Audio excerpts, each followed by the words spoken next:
Kita berdoa. Tuhan Yesus, kita memulai regi. Berkatilah. Dalam nama Tuhan Yesus, haleluya, amin. Mari kita menyanyikan lagu Ada Satu Sobatku. Mari kita berdiri.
Silakan duduk. Sekarang mari kita bernyanyi Hidup Ini Adalah Kesempatan.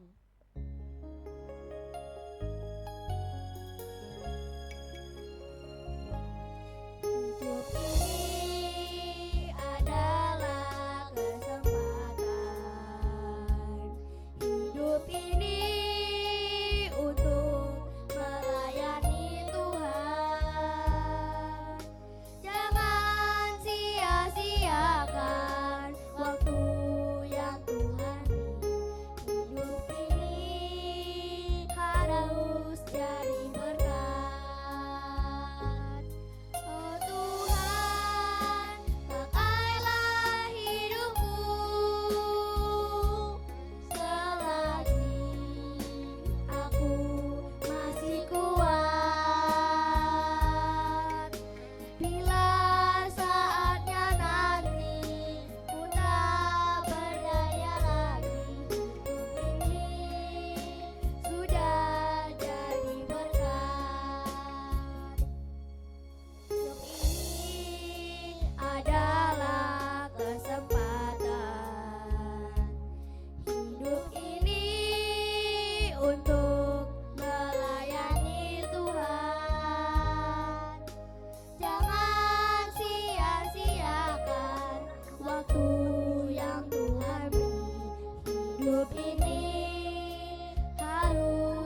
Sebelum kita merenungkan firman Tuhan pagi ini, mari kita bersama-sama satu di dalam doa. Kembali kami mengucap syukur kehadirat-Mu ya Tuhan, atas penyertaan Tuhan di dalam kehidupan kami. Saat ini juga kami bersyukur ya Tuhan, di mana Tuhan masih memberi kesempatan kepada kami untuk kami bisa merenungkan firman-Mu. Ya Tuhan, tolong buka hati kami, sucikan hati kami, sehingga firman-Mu dapat masuk ke dalam hati kami dan dapat menjadi pelajaran di dalam kehidupan kami. Dari awal sampai akhirnya kami menyampaikan firman Tuhan saat ini ya Tuhan, kami serahkan ke dalam tangan pengasihan Tuhan. Dalam nama Tuhan kami Yesus kami sudah berdoa dan mengucap syukur. Haleluya, amin.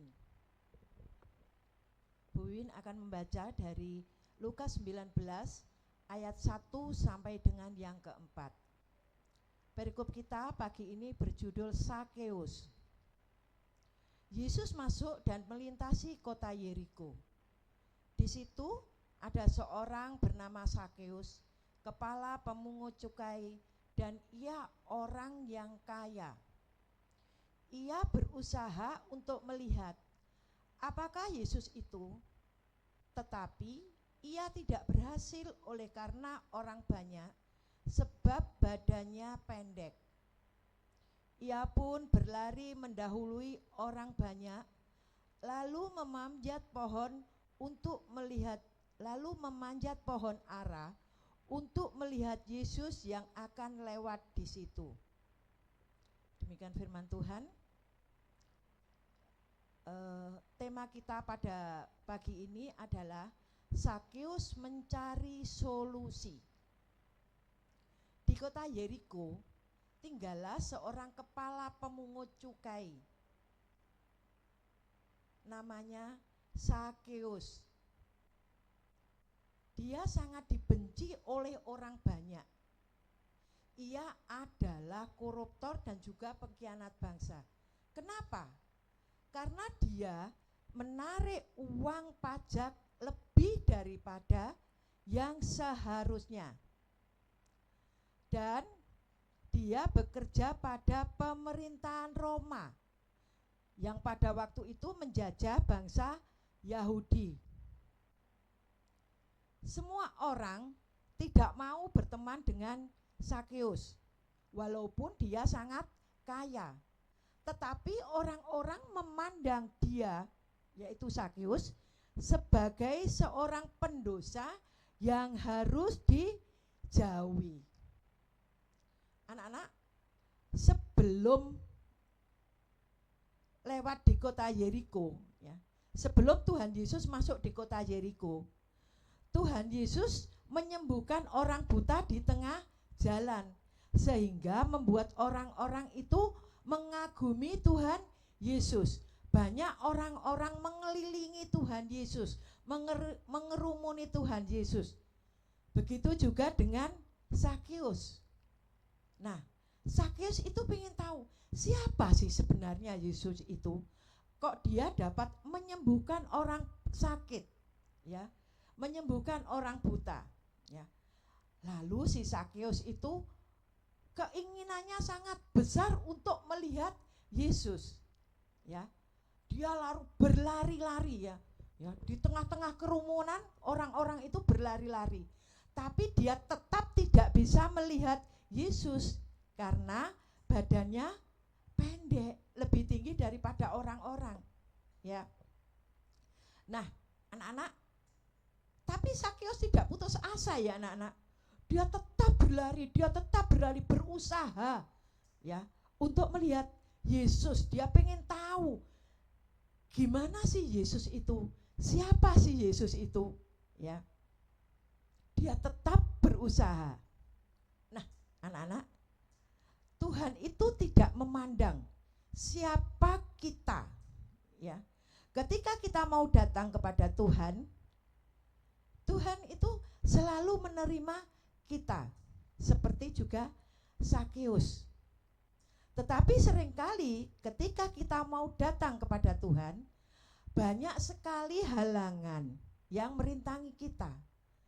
Tetapi kita bisa mencontoh apa yang dilakukan ketika kita ingin melihat Yesus, mencontoh Sakeus, ya. si Sakeus ini. Dia tidak menyerah. Dia tahu kondisinya, dia tahu keadaannya. Ya, dia tidak menyerah. Akhirnya sampai dia itu memanjat pohon. Ya, memanjat pohon. Supaya apa? Supaya dia itu bisa melihat Yesus, supaya dia itu bisa lebih tinggi daripada orang-orang yang mengerimuni Yesus. Ya, itulah yang dilakukan Sakeus. Ya, dia tidak menyerah, dia mencari solusi. Bagaimana saya bisa melihat Yesus? Yaitu dia memanjat pohon, ya, supaya dia melihat Yesus.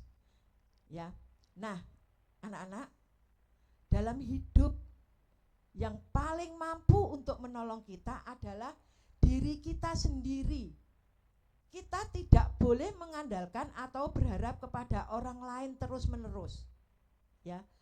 Oleh sebab itu, kita tidak boleh hanya pasrah akan keadaan, tetapi berusaha sekuat tenaga dan hasilnya kita serahkan kepada Tuhan. Ya. Kita tidak boleh menyerah dengan keadaan kita, dengan kondisi kita, tetapi kita harus mencari solusinya, mencari jalan keluarnya bagaimana.